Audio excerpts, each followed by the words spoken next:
Welcome, everybody. I am Jason Wright. And I am your neighborhood sis, Ash T.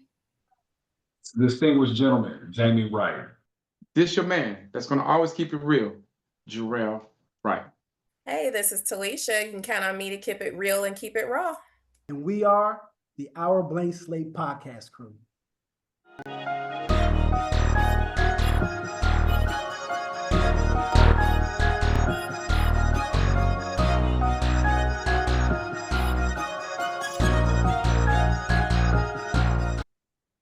Welcome back. I am Jason Wright with my two co-hosts, Ms. Talisha Wilson and Mr. Jarrell Wright. All right, and so as always, we'll get right into it. We have our sports talk in the beginning. And you know what? Instead of me bringing up, hey, we got football in 3 weeks away, football in 3 weeks away, and football in 3 weeks away. All right? That's all I need to say. I'm gonna pass it over to Cool Red. Yeah, I got a chance to see a few games over the weekend. So with that being said, we had the Cleveland Browns was one of the topics, one of the teams I was most interested in seeing. I wanted to see how Deshaun Watson was going to come back, bounce back, as well as I wanted to see how Shedeur was going to do. And I must admit, Deshaun looked good. He did. He looked very well polished. You could tell that he has definitely been in his bag right as he was rehabbing his Achilles. So he definitely commanded the offense. He had some nice, crisp, sharp passes. He looked good. Deshaun definitely looked good. Shedeur didn't look so good as much. He had one good pass, and he didn't look as good as I had hoped. So that battle of who's going to be QB number one is still very much in the air. But if I was to have to give the nod today, I would say Deshaun Watson has won the number one QB spot for the Cleveland Browns. But I'm looking forward to seeing what Shedeur does this week because he will be starting this game. So I'm looking forward to seeing what he's going to do because I'm rooting for him. I know he's going to have a bright future ahead of him. And I know he's already starting in the hole because they put so much money into Deshaun. They want to get something out of him. Right. So this is his last year on that contract. So provided that he doesn't go out there and just stink up the joint, I think they're going to give him the starting QB just so they can get some of their money back on what they've been putting in. 235? 238. He got every red cent of it, and this is his last year. And out of the million that he getting paid, he only played in like 14 games as a total over the last 4 years. So they done paid him a ton of money for his limited services. So this is the year where he gets most of the money because he deferred it, correct? No, he was getting that money. Yeah, he was getting that money. He was getting a lot of it throughout the contract. Yeah, so this was last year because he got a big bonus at the beginning. He got a lot of it up front.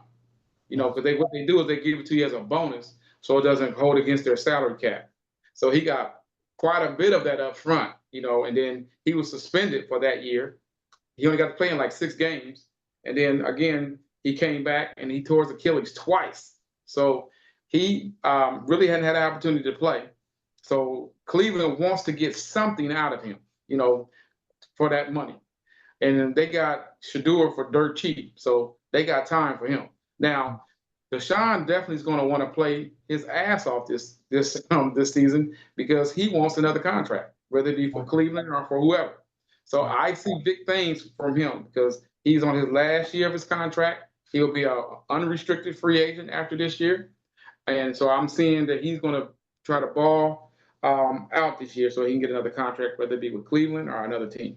So with the Cowboys, and they just signed Von Miller, so sent Von Miller home. So Von Miller, he's from Texas, so he always wanted to be a Cowboy. Now his opportunity to be that. And now people saying, well, he's old and what? Von Miller had 9 sacks last year, ladies and gentlemen. 9. So he is not washed up by any means. And they just signed Quentin Williams. So the Cowboys, I see them making some noise this year. I'm excited. I'm excited for them. Absolutely. And Caleb Downs looked good, not Caleb Williams. I will never say the Cowboys is going to do a great job this year. I will never say that. I have 31 years of the same thing So I will never ever say it's their year. I will never be one of those guys that says it's their year, ever. I think it could be. I mean, like I said, they look good. Like I said, this is preseason, but they did look good. Who else that looked good? I'm trying to think of. Oh, Josh Allen looked good. You know, Buffalo Bills. Always look good. Yeah, he looked good. So I'm excited to see what the NFL season is about to be. Again, 3 weeks to the NFL season kicks off. It's exciting. It's bittersweet for me because when football starts, that means summer is ending, and summer is my most favorite time of the year. And this summer was a blur. So I'm a little saddened by that, but I am excited to see football get started. I love the fall. I love my sweatsuits. I love my sweaters. Same. I love the fall. So I am I love football. I'm a summer guy. I'm a summer I baby. Give me love the cool football. breeze, the You know? fire pits, the Yeah. sweater weather, You know all what I'm of saying? it. Hey, Yes. no mosquitoes. You know what I'm saying? Yes. Hey, I love the fall. Now, I love the summer, but man, I love the fall, and I'm ready for some football. You know, definitely ready for some football. So we weren't even gonna talk about LeBron today. You know what I'm saying? We're gonna leave it at that. I can't believe y'all ladies. I can't believe he brought up the Cowboys. I apologize for that. You know what I'm saying? We're gonna make sure we minimize that in the shows further. All right. Hey, I forgot the guy's name, but I do want to give him a shout out. For the St. Louis Cardinals, they brought him up from the Memphis AAA team, where he had brought him up from the AAA team. He was a high round pick back in 2021. This is baseball, and they brought him up to the big leagues. And his first 3 times at bat, being in the major leagues, he homered 3 times in a row. That's what's up.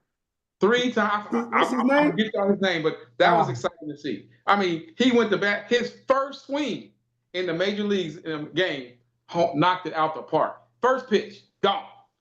Got up to bat again the second, gone. Got up again the third, knocked 3 homers in a row in his first major league debut.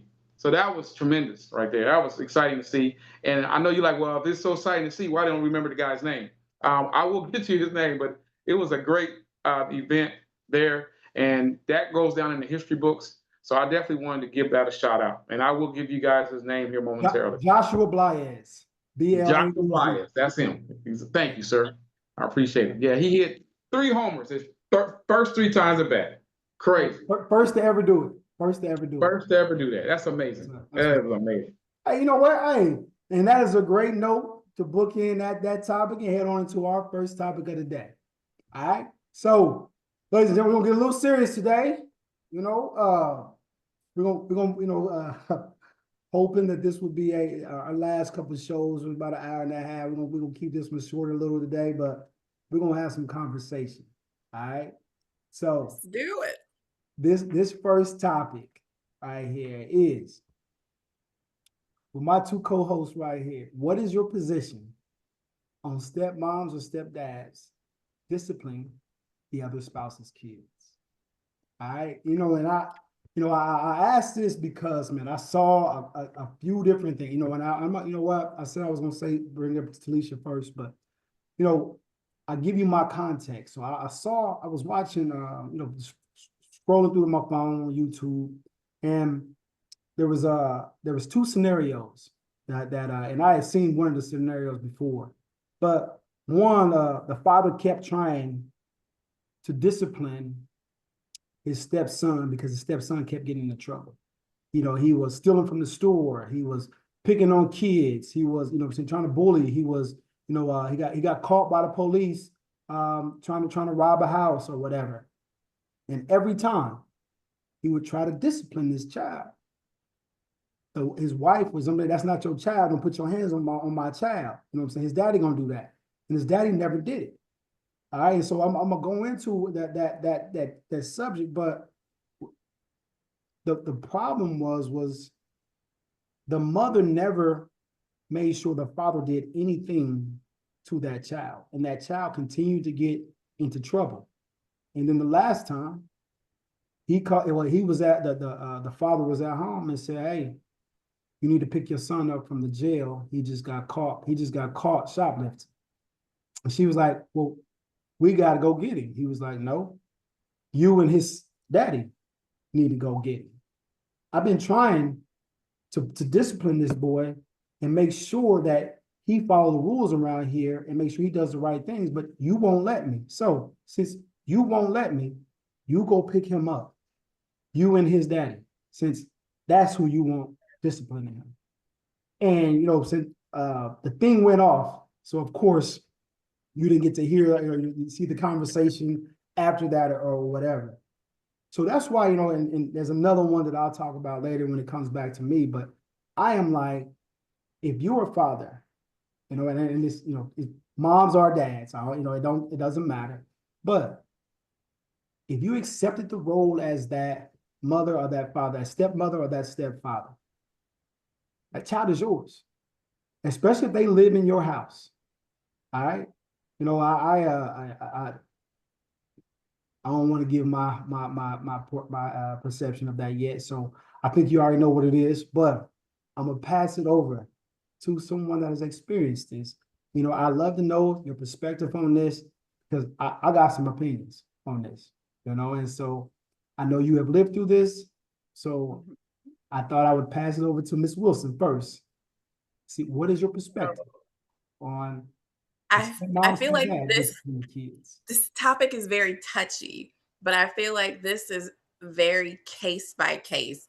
I don't think that it should be a blanket yes or no to disciplining a child that lives in your household, whether that's a stepchild, a niece, nephew. Lots of us have blended families. Right. In the situation that you're specifically giving those details, just based on what you're saying, that man had every right to discipline that son.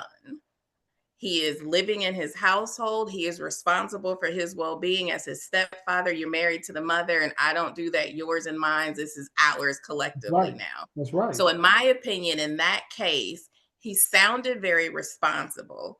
I feel like he should have been able to discipline that boy, especially if the father wasn't present and active in his life. And I think that is a big factor. Agreed.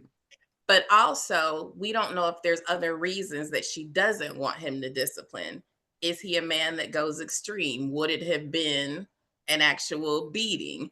Is he an actual father figure to this child? There's a lot of unanswered questions. Maybe she had her reasons, but just based off what you said, my response would be he had every right to beat that kid's tail for acting up. And don't call me now that it's gone to the extreme. Exactly. I totally understand that. But I feel like that would be my quick judgment, but there could be a lot more to it. In my own experience, it was very different.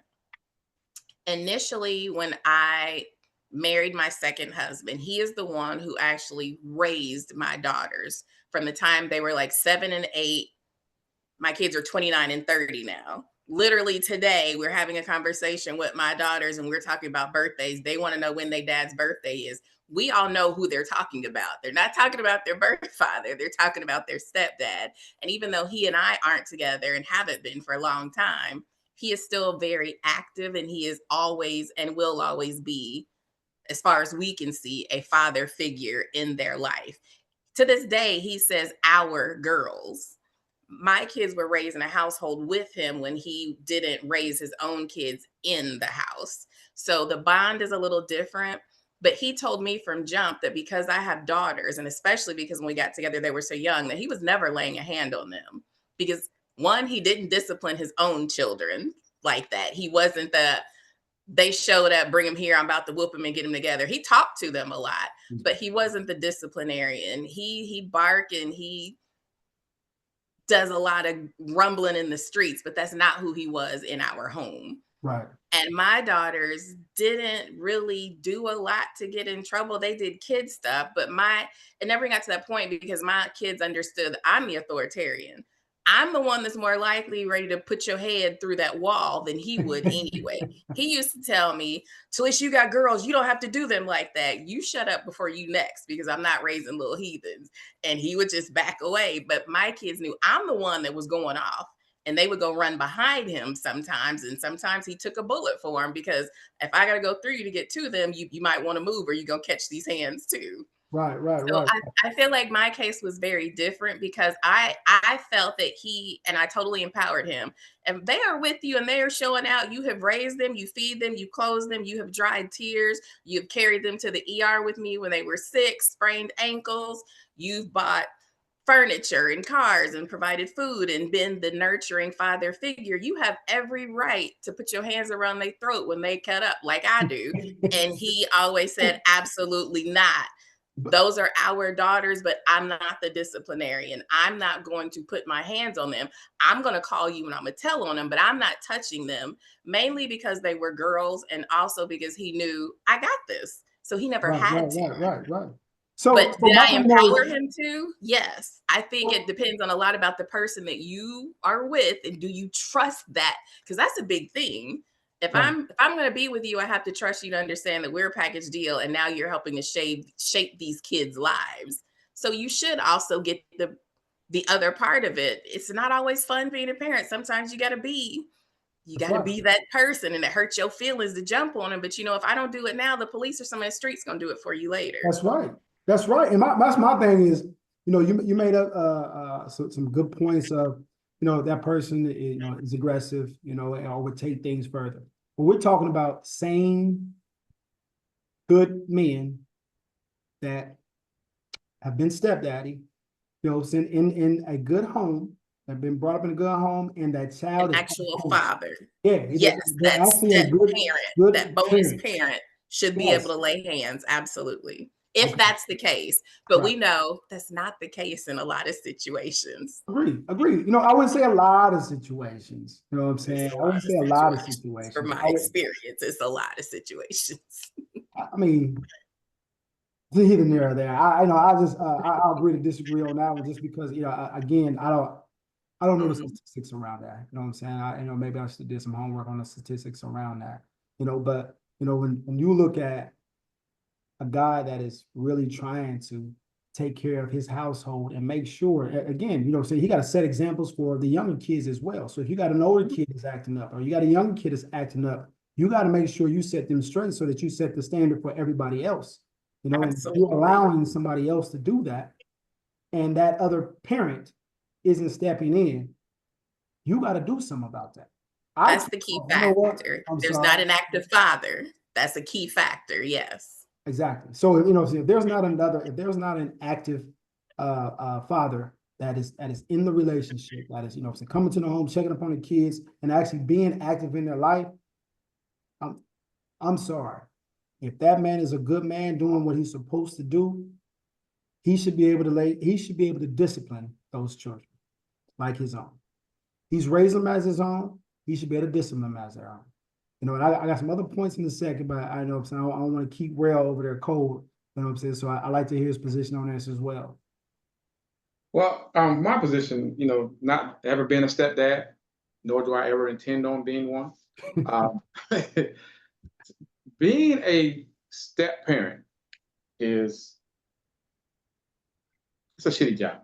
It is. Huge responsibility too. It's a shitty job. The reason why I say that is you have to go in there with the right mindset. What I mean by that is you as well as the woman, whether it be the male or the woman. So if it's the male's children, that female, she treats those child as if she actually gave birth to them, she should be able to discipline. And if she shouldn't have to go through, or he shouldn't have to go through when they do discipline, then the mother coming in ready to fight, or the dad ready to come in and ready. If they're spending their hard-earned money on your kids and they're showing your kids love, they have just as much right to discipline that child as you do. And the way a lot of people need to look at it is that person actually got two sets of parents. Because they say it takes a village to raise a child anyway. That was my point. I'm gonna be making. What you have an extra set of love for your child to make sure that your child turn out to be that next scientist or the next president or whatever the case may be. But I'm here to tell you, if I was a single parent, a stepdad, I was a stepdad, and if that child's living in my house, turning on my lights, eating my food, running my water, and wearing the clothes that I pay for on his back, I don't care what woman or child or man says anything, I'm going to be able to discipline that child. And if I can't do that, then you and your child can get to stepping. And I mean that with every fiber of my being. And with that being said, I wouldn't even get married to a person if we didn't even have that conversation and that understanding. And that'd be the same thing applicable for my child. If I had my child, she will be able to discipline my child as well. And it wouldn't be the mother or whoever. I don't care. Wherever he show out at, and whoever's with him, that's who needs to handle it right there. Don't be like, I'm gonna wait till your dad get home. No, you handle it. You have my permission to do that because I would not have married you unless I knew that you had my child's best interest at heart.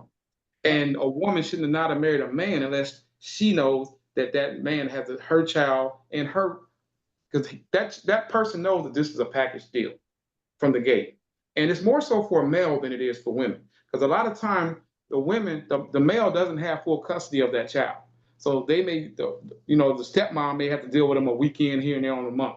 But when it comes to being a stepfather, 9 times out of 10, that mother's going to have full custody of that child. So you may have a stepdad around his stepkids more than his own kids, because his own kids are living with the mother and he gets to see them on weekends and in the summer, versus his stepkids live with him every day, day in and day out. And I wish a child would tell me, you ain't my daddy, you can't tell me what to do. And you living in my house. Exactly. If my daughters had ever, I'm putting their face through a wall, because that man went to work early every morning, worked hard, and provided an amazing life for them. But Jarrell, you brought up a good point, because I didn't even look at it from my own point of view being a stepmom. My second husband's kids were teenagers, and 2 of them were almost grown because I married a guy older than me. So we really didn't have those problems because he was the fun parent. It was, come over, get some money. And again, he wasn't a disciplinarian. So that wasn't even an issue with me. And then at one point when one of his kids lived with us, it was just common knowledge that I have one set of house rules. Everyone under this roof, including the adults, follows the same rules. Everyone spends 1 week cleaning the kitchen. Everybody does their own laundry. My kids have been doing their own laundry since they were 7 and 8. I wash the bathroom towels. We'll take turns doing that. And then a rule that my kids had from the time they were in 6th grade, they knew I was a teen mom. I don't want you to be a teen mom. You have to give me at least 1 semester in college, or you have to be working full time if you're going to be living at home once you graduate. Bottom line, I wanted them the experience of college, but those rules went for everyone. Mm-hmm. We did have a little bit of tension for a while with one of the kids who just wasn't used to the structure of our home. But, we worked our way through it, and it just kind of it is what it is. But we're not doing separate rules for separate kids, because in this household, if you're here, we're all running, this is one ship and it's a well-oiled machine. That's right. But also their stepmothers, and there were 4 plus some girlfriends. There was maybe 2 that I would even allow me as the mom, because dad isn't that kind of dad. Y'all can't say nothing to them. If there's a problem, call me. And even my kids understood that. So that might have been a little bit of a double standard, but that's when I say that the relationship and the dynamics vary from one situation to another. But it was because I don't trust him to make these choices as a father. I don't trust his choice in choosing his partner. So the partners can't make choices for my daughters.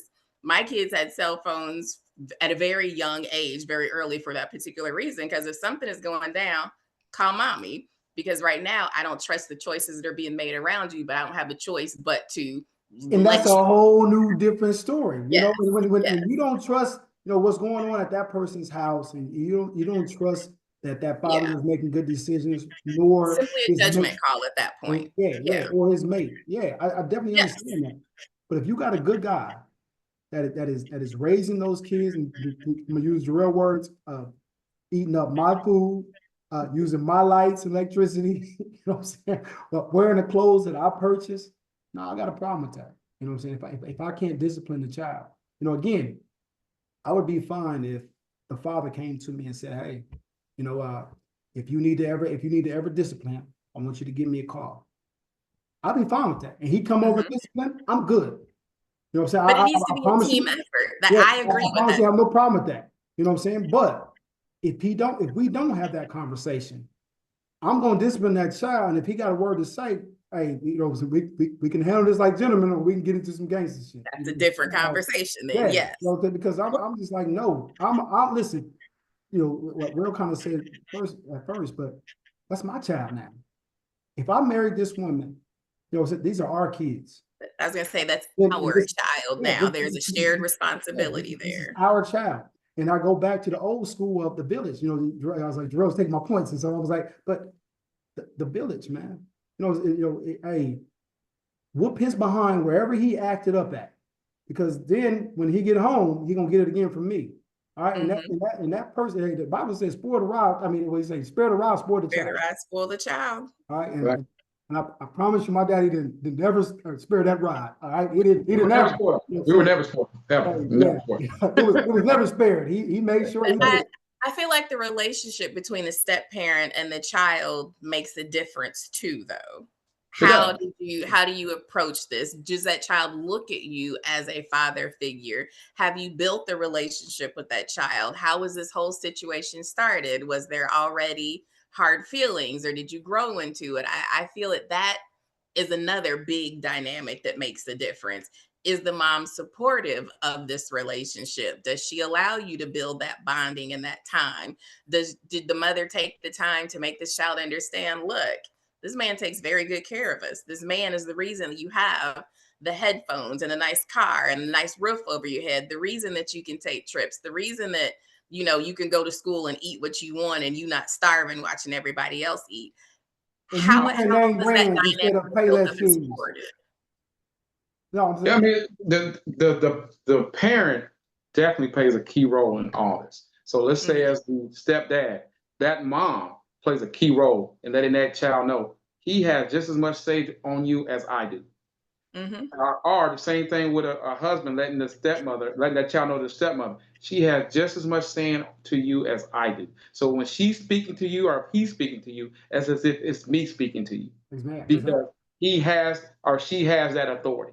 Because I'm not going to marry someone that I know don't have love for my child. That would be asinine of me to do that. And only how that's going to be through that person's acts. I'm not going to sit there and go by their words. I'm going to go by how they bonding with my child and how my child bonds with them. And that's doing the dating process. My child will know that person before we got married. It's not like they're going to meet him, well, this is your mother now, and didn't know who she was. It has to be established. She's going to be there the entire time. And once we get to that point where it's serious, my child will be brought into that situation where my child's dating you too. You're dating me and my child, and just like I'm dating you and your child, your child would know me, so when we did package deal, yes, it's a package deal. So when we do go under one roof, it's not I'm a stranger to this child, and this child's scared to be around me because they don't know who I am, or vice versa. So it's all about how that parent integrate that significant other into the fold. Now, if that parent sitting there saying, you can't touch my child, you let me know, well, you and your child can get the hell out of my house. And y'all won't even come to my house. Exactly. Yeah, I'm not having it. I'm not going to sit there. This isn't a divide and conquer type thing. I can't touch. I can't talk to your child without you being present. And if you don't trust me like that with your child, then why are we even together? Exactly. Agreed. And so I would not tolerate that. So for any step parent that does that, then that's on you. But I'm not going to be walking around no eggshells with no child. Because it's not mine. Something you got to watch early on too. That's Absolutely. Not like you said. You don't just walk in and say, "Hey, here's your new dad." That has to be built. So what's your perception on? And I apologize. I'm throwing you a curveball. What's your perception on now? Think about today's society, today's world. A lot of these blended families actually come from a time when they are dating and they move in together while they're dating. All right. And so now, you're building that relationship with that child, but now it's like you have to build it. You have to do it. It has to go right because y'all all under the same roof. So you have a lot of the girlfriend and boyfriend, similar or scenarios that happen right now where the guy moved. The guy moved in. It's that parent's, again, it's that parent's responsibility to make sure before they move in that that parent say, hey, I've been dating this guy, or I like this guy, or I like this girl. We're getting serious, and this person is going to be around a lot more. So prior to them moving in together, they should have been integrating that other person into that child's life. Because that's not fair for a child to come home from school one day and there's a stranger living with them. Exactly. I mean, that's traumatic. That's not fair for anybody. You know, so as a parent, you have to put your child first over your own happiness. No matter how much you love this person, if your child don't feel comfortable with that person, you need to slow things down. Hey, hold on. Integrating that person into your household. Quick question. Which do you believe actually gives up or sacrifices their life for happiness for the family or for themselves, the man or the woman? The man or the who? The man or the woman. It's mainly the man. The reason why I say that is I say it too. That's why I had to ask the question. Why I say that I would love to hear Talisha after this. The reason why I say that is because that man is taking on someone else's child every day, not just 1 or 2 weekends out of the month and 2 weeks in the summer. This child now has become a fixture in that person's home because that mom has full custody of that child. And so that man definitely had to sacrifice a lot more than a stepmom would be if her husband doesn't have full custody of that child, because she only have to deal with that child maybe once or twice a month. I can say deal with them, but interact with them once or twice a month, and then every other holiday. Versus a man's dealing with that child every day. And I wasn't even talking about the step thing as well, but Talisha, what's your answer on that one? I think y'all are crazy. The woman sacrifices her entire identity for a relationship, whether kids are involved or not. Let's start there and be very clear. A lot of the time, women have the worst time bouncing back from a relationship because she has totally lost her identity in the relationship. She becomes so-and-so's girlfriend, so-and-so's fiance, so-and-so's wife. We literally give up our name, our identity for that relationship. You also losing yourself, whether it's your own kids or stepkids involved, because once you become a parent, you are dedicated as the maternal source of nurturing to that child. Then you have your spouse, and there's barely anything left for you. Y'all are full of shit if you think that men give up more than women. We literally change our name. Do you know how expensive it is to go in, and the time that it takes to change your name on your bank account, your ID, your social security card? 20 minutes. We literally give up our identity for a relationship. 20 minutes. Okay, so the man, no matter what, he has to make sure there's food on the table. All right, so y'all are 50-50 men. Remember that she's providing. If he doesn't have a great job, he's going to get 2 jobs to make sure that the family eats and the family is taken care of. He sacrifices everything. I don't know too many stay-at-home wives these days. The woman is working, still being a wife, still being an active mother, and still being the main provider for the household as far as cooking, cleaning, and managing the house. Maybe manage. What is her husband doing? He's working like she's working 40 hours or more hours a week. And he working way more. He working more. Most men in those situations, they working from sun up to sundown. They eat, they go to sleep, and do it all over again for the family. You think the mom is just kicked back? I agree that the wife or the mom, you know what I'm saying, makes sacrifices. All right. But I'm telling you, what I feel, my perception is that most men make the biggest sacrifices. When you look at divorce rates, women divorce for happiness. They divorce and say they not happy. They don't sacrifice their happiness for that relationship. The man stays in there. The man stays in there because he want to make sure that everyone is taken care of. That, and then you can research that. You can look whatever.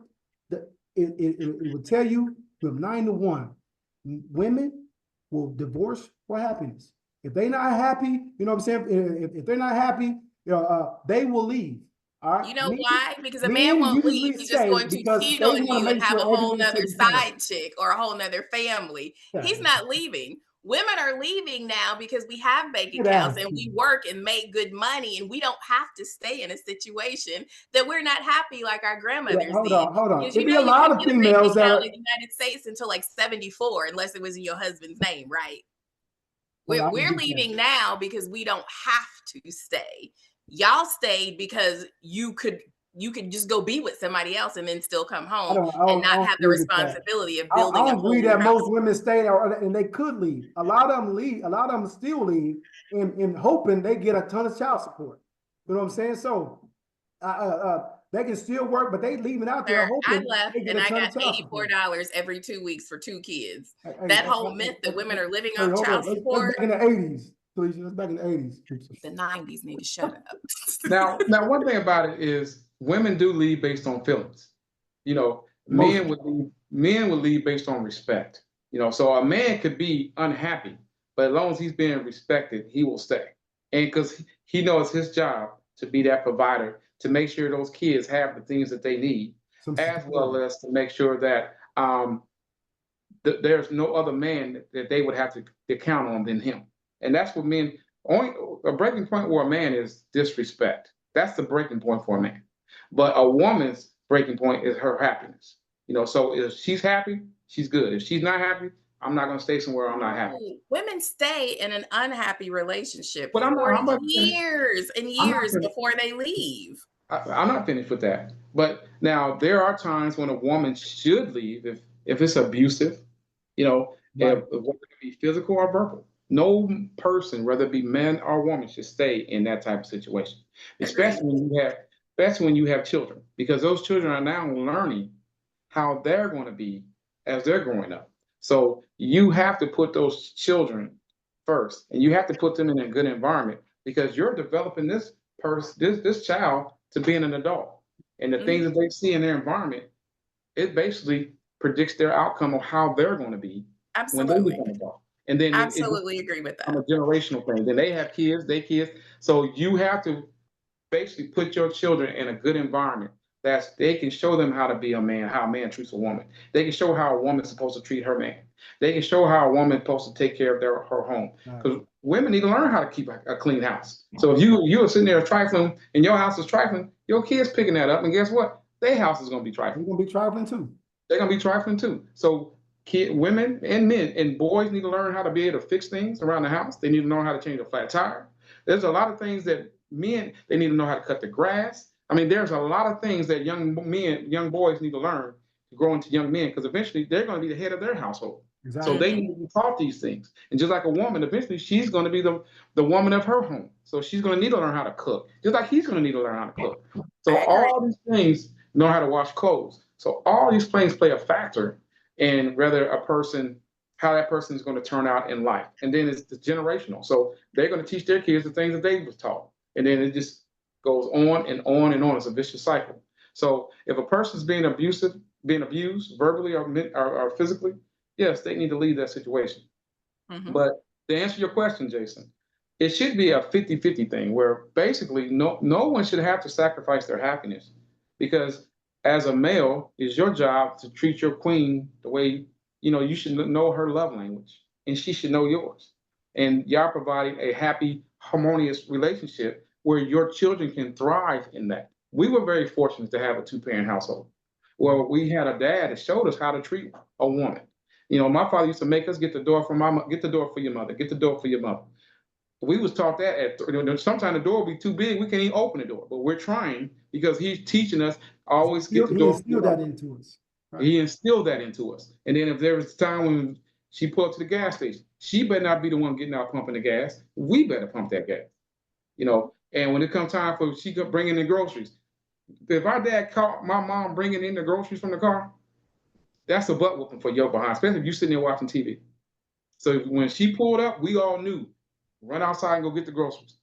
We knew these things. I mean, as men. And our father taught us that, and he would always say, get out of my woman's ear, because we would always be trying to get something from mama. And he was like, get out of my woman's ear. He protected mama from us, because we would always all run to her for everything because we knew she would be the one that would be more empathetic than he would be. So, but he taught us how to be men, how to provide, and how to protect our woman. So he was even protecting mama from her own kids because we would all be running to her for everything. And so those are the things that we learned. So then when we grew up to become young men, we knew how to treat a woman because it was instilled in us. So you best out we have our children, we're doing the same thing to them. We call, when my mom or dad would call you, you better say ma'am or sir. Even to this day, dad called me, yes, sir, no, ma'am. Ain't no huh or what. No, that would never fly. You got These are all the values that were taught to that's us. smacked out your mouth. You say, huh, or what? Yeah, what you did. Whatever. So you stir, and then when they call you, you better be moving it too. There ain't no They'll getting say, up huh, and get up and show up. That's you right. better Hey, move. bro, you had some good points, man. I'm gonna make sure that I do what you do. I'm gonna ask the question, but I'm gonna make sure I answer it so I can hit my points and then go back to. I was like, he went all the way around the bush. He got all the points out and then went back to the answer. I was like, man, that was good. Thank you, I'll sir. do that next time too. Yeah, I had a lot of points, and I'm like, I can't get them out now. So okay, I'm gonna use your technique next week. I swear to God, I am. My producer been telling us we need to wrap up a long time ago. So I'm gonna Jarrell said some great points. So Talisha, you got anything to say before we book in this? Because I want to say more, but I'm not. You killed it. I want to save this argument. We need to make it a whole nother topic about who gives up more in a relationship, because that is a 2-hour show all on its own. I agree, and again, I still think the man does it. And we can. And I have plenty of points for it, but we'll save that for a different show. So write them down, because I'm ready to argue. Because you a damn lie. Hey, I'm ready. I got a million points for it. And we need both of y'all wives as special guests when we get ready to talk about that one. Say it when they sit next to you. Of course. I like the point what you said is that you guys lose your last name and take on the man's last name. So that right there, you kind of proved my point. Was that man, when you take on that man's last name, that man knows now that his responsibility to make sure that you are taken care of. Amen. Should know that you are now carrying his last name. And then as you guys Google, is that the case? Are they taking care of business? Because if they were, we wouldn't be leaving their asses. So let's pause there. And is y'all's favorite phrase, let's book in that. Okay, that's a whole other argument. And I could go all day long. Hey, you know what? I love it. We're going to definitely bring this topic up. We're going to definitely bring this topic up again. And I'm bringing some special guests. We each need to bring one person on to argue your point with. Yes. I believe me. I got a million points for me and a friend. You know what I'm saying? So I'm all good. You know what I'm saying? I believe Jarrell do too. You know what I'm saying? We absolutely, definitely confident men. So I wouldn't worry about that. So I accept your challenge. So in about a month, we're gonna have this topic on, and we're gonna go at it. All right. Let's go. All right. So we're gonna move on to the second topic. All right. I knew that one was going to be a little bit of a discussion and conversation. So, we neglected to have a second topic, and we're going to move on into our segment scenario. All right. So with that being said, scenario segment is the 24-hour pass. All right. Scenario is someone gives you a mysterious pass that allows you to go back and spend 24 hours with anyone from your past, alive or deceased. You cannot change history.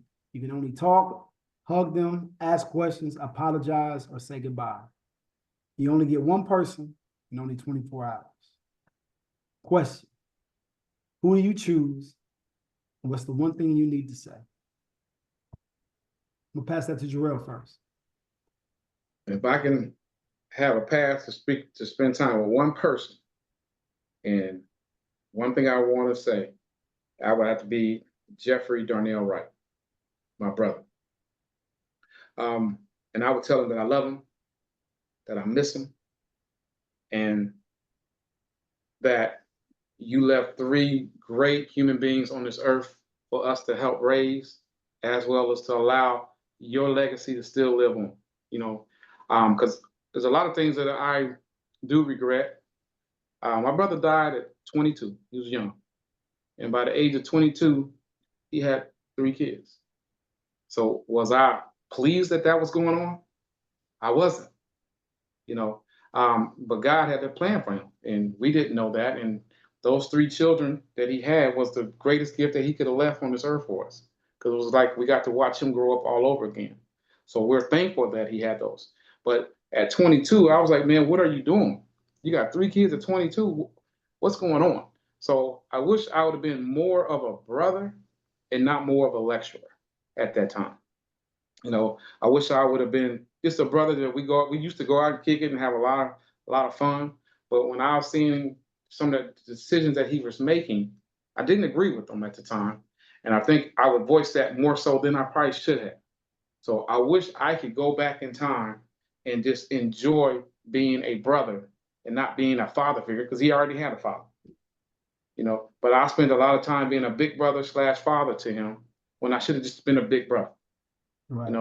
And I would give anything to be able to go back and redo those, especially the last 2 years that he had on this earth. We didn't know that at the time, but I would love to be able to go back and to redo those years.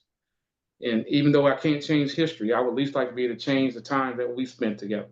But the one thing I want to tell him is I love him and I'm proud of him, and he's greatly missed. Would you spend time talking about the past, or would you want to just try to create one more final memory? I mean, I would try to create great memories, great memories. But you're saying we can't change the future. So if we can't change the future, the only thing I could do is Your 24 hours.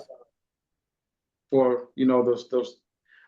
Although we had great times those last 2 years, I did spend a lot of time talking to him about his mistakes and what is he going to do? He can't keep going down this path, and that haunts me still to this day. I wish I would have spent more time being a big brother than being a father / big brother to him, because he already had a great father. So I do regret that, and I live with that every day, because I didn't know that he was only going to be on this earth till he was 22. And I didn't want, by the time he was 30, to have 7 or 8 kids. So those were the things that I was trying to talk to him about. By the way, when he did finally want to settle down and get married to somebody, he already got 18 kids somewhere. So those are the things that I was trying to talk to him about. But God had better plans. He knew that he was going to take him from us, and he wanted to make sure that there was some fruit that he had bared that we would be able to still have in our lives, that his legacy would live on. And we may not agree with God's plans, but he's never wrong. So we have to accept it.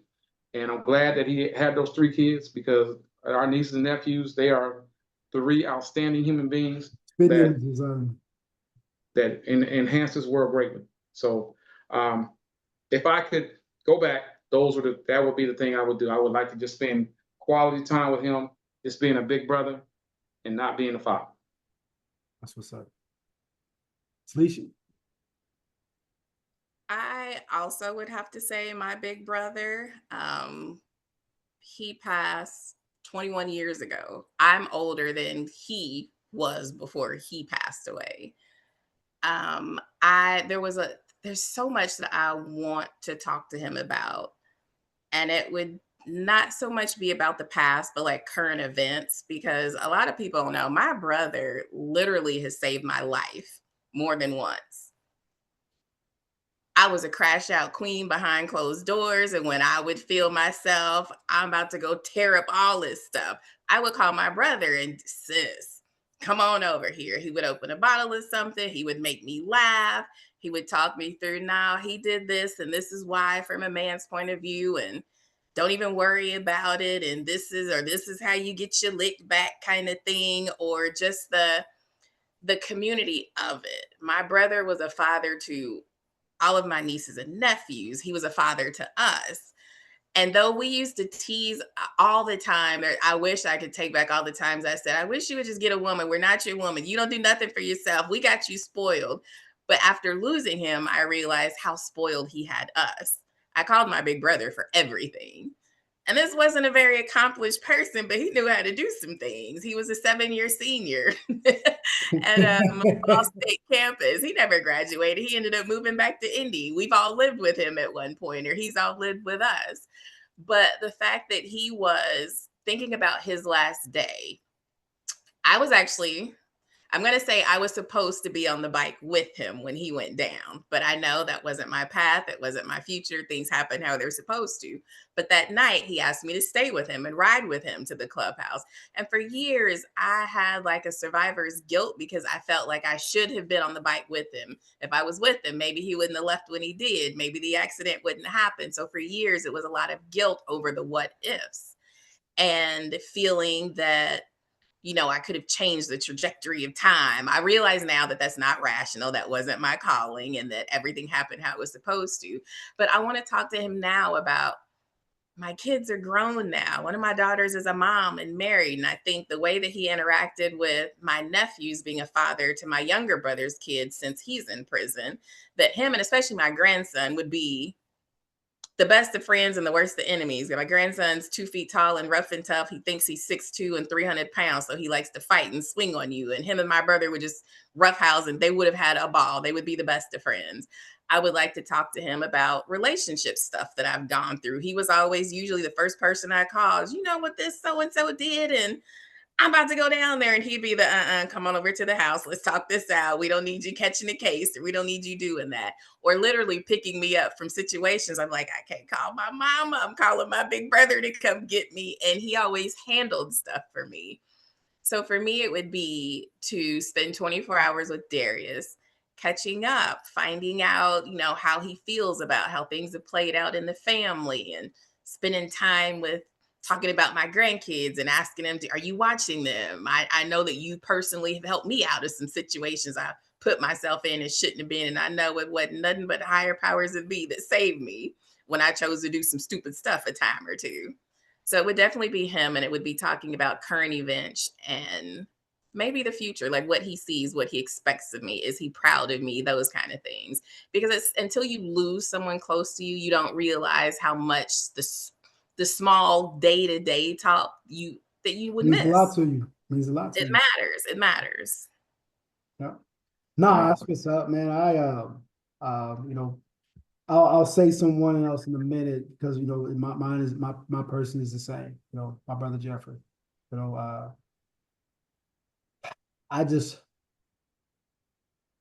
wish I could go back to that night, and just talking about it that night. Whatever happened that night, I would like to, if I got 24 hours, I understand what happened, ask a few questions of what truly transpired that evening. What was he thinking? What was the thought process? Just the whole nine, I try to go back to that because my thing was always, anytime there was issues, man, Jeff called me. He called me up at school. I was up at college and like, Rock, gotta holler at you, and he would just call me and we'd rap. And so that night I didn't get a call. The call I got was from my brother Jermaine letting me know that he was no more.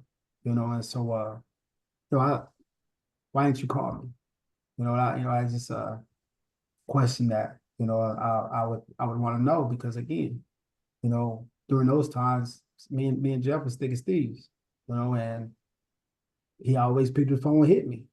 And you always go back and I remember, my roommate, me and him, he would always go back home with me. And so, me and him kicked it a lot during the school year. And so I just remember, coming home one time and we about to go out and, I'm telling Jeff what we about to do. And he like, I'm saying, you ain't hook me up, blah, blah, blah. And I'm just like, I always, when you just remember certain things, I always remember he was at the car and he was just like this, and I was just like, man, I always see that vision. But, I'd probably, spend that first hour just asking some questions. But after that, man, I want to hug him. If I'm never going to see him again, I want to hug him. And I like to kick with him because, he died, I guess, he died at 22, and, I think I was 20. I was 20 at the time. So we didn't get to go kick it at the bar, you know what I'm saying? We didn't have to go, we didn't get a lot of time to kick it, especially as being men. It was always, we were younger, adolescents and then, 18, 19 years old, 20 years old, call us men at that time, but we never really got to kick it as men. And I would love to just have a day with him, just to kick it with him. You know what I'm saying? I mean, that would probably be my thing. Is just first hour I would ask questions, but from then on, man, nah, I just want to kick it. I want to create some memories that will last me another lifetime, and so that's what I would do, and that's what I would talk to. And since it's the same as World, my other person I'll say is my sister, Tiffany, her son Ian, it's kind of the same thing that Rail was saying about Jeff was, he had some making some bad decisions in college, and our last conversation was me getting on him about his decisions, and you always think you got an opportunity to talk again, and say, man, don't worry about it. You got this, man. You're gonna do it, blah blah blah, and that opportunity didn't come back around.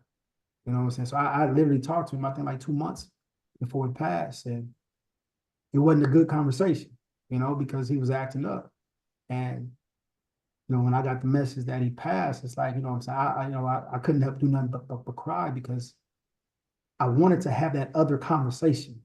Let him know I'm still proud of you, man. You're doing a good thing. I want to make sure you headed in the right direction. And I didn't get an opportunity to make that up. You know what I'm saying? So that would probably be my other one that will haunt me. And I say, every time I think about it, it haunts me. You know what I'm saying, to this day. But nephew was a great kid, and died way too soon. With that being said, man, you know what? I'm not going to, this portion of the show, man. Hey, that going back in time, I don't think there's everybody always, I heard that dumbass thing where they said, well, would you take half a meal or lunch with Jay-Z? I'm like, I'm taking that half a meal. All day. all day long, you know what I'm saying? Hey, there's only, there's a few people that I would love to sit down with, and have conversations with that are alive. I see, saying go that live route. There are a few people that I like to have conversations with, that are alive. I really, putting this trust together, and really money management, and being able to not only teach that to, to my immediate family, but to my brothers and other family members of, money management is something that, I want to make sure that I leave a legacy for my, I want my grandkids to eat off of me. You know what I'm saying? My great grandkids to still be eating off of me. And so there's plenty of people that you can put in that round to have that conversation with. But if I wanted, if they say, hey, you can go speak to somebody, I wouldn't have a particular person, but I would want somebody that would talk to me about the money management, or the tricks that the billionaires, the tricks that the rich and wealthy use to stabilize or keep their money. And it seems like, what I'm saying, the poor people, and I don't even want to call it poor, I say the haves and the have-nots. The have-nots spend money like they have it, and the have-nots, the haves, they don't have to ever spend it. I want to know that game. I want to know that full game, and be able to educate others. You had somebody and you ain't listened to. Remember the man at the bar about the house, and you sold the house anyway. You want to steal? You want to throw that in my face? I couldn't resist. You're absolutely right. You are absolutely right. I had it, and I ain't. You hard-headed. You didn't listen. Tell you the truth. I was feeling good right now, and then you just made me feel a little worse. All right. That's what you get for your men give up more comment. Now, how you feel? Hey, I can't wait till we have that damn conversation. You know what I'm saying? All right. Well, I appreciate you, what I'm saying, throwing that out there, though, what I'm saying, so we can end on a laugh, man. So you guys want to give your goodbyes before? Oh, you know what? I do have a reflection on that aspect of it. You know okay. What? I'll leave it, and we'll just do we'll end the show with you guys. So go ahead. Ladies, jump in there and tell these Negroes why they are wrong. We give up way more than men in a relationship, our literal identity. And also, what has been your experience as the step parent? Did you discipline, whether you're the stepmom or the stepdad? Did you discipline? Were you supported by your partner? And how did the other parent react to you having to discipline their kid for the first time when they heard about it? Did y'all talk about it first? Or did they find out after the fact and then you had a discussion about how this all should go? I want to know your experience. I was blessed enough to have a good experience, at least on my end. I didn't really have to deal with that because he was a hands-off kind of stepfather because I had girls. But what's y'all's experience? That's a good question. I like that. Hey, hit us in the comments. Cool, Rel? Well, ladies and gentlemen, I hope y'all enjoyed the topics today, because I actually did. I really did. I learned a lot as well. They said those who teach learn. So just through us talking, I learned a lot of things myself tonight. But I would like to know what your comments were. Did you have a good experience? Are you having a good experience as a step parent? When you went into that relationship, did you sit down with the other parent, whether it be the mom or the father, of that child, and are all three of y'all or four of y'all locked in step? And how's that co-parenting working out for you? So we would like to hear those type of comments, as well as with the other scenario. If you had 24 hours to be able to talk to somebody, whether it be alive or deceased, what conversation would you like to have with that person? And what would you like to be the outcome of that situation? And share those comments with us, because we look forward to being able to read those out. Again, we're still looking for those who participate on a regular basis so we can invite them on the show, because some of you guys have some great opinions that would definitely be of value to the show. So please share those comments, and we're looking forward to being able to invite some special guests actually on the show so they can share their comments with us live. And again, you guys could have been anywhere in the world tonight, but you chose to be with us. So thank you so much and continued support. We appreciate your support. That's what's up. That's what's up, man. I love when you say that, man. I love when you say that.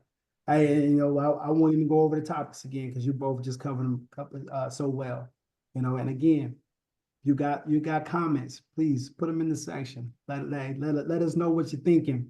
Let others know what you're thinking. Right? We can argue in the comment section as well. All right. All day. All right. So to end the show, man, I will end it with the quote from George Eliot. It says, "It is never too late to be what you might have been." All right. And sometimes we spend so much time thinking about who we were that we forget to ask who we still have the opportunity to become. Your past may have shaped you, but it does not define the rest of your story. The mistakes, the disappointments, the heartbreaks, the missed opportunities, and even the versions of ourselves we're not proud of. They are chapters, not the entire book. And maybe that's the beauty of a blank slate. You don't need permission from your past to create something different in your future. Every morning gives you another 24 hours to make a different choice. Love a little deeper, forgive a little more, take a chance, or simply become more honest about who you really want to be. So as we close the night, remember this: you are not finished. Your story is still being written, and tomorrow is another chance to become the person you're always capable of being. Until next time, protect your peace, honor your journey, and remember, every 24 hours, we get a new blank slate. Thank you guys for watching. We'll see you next week. Take care.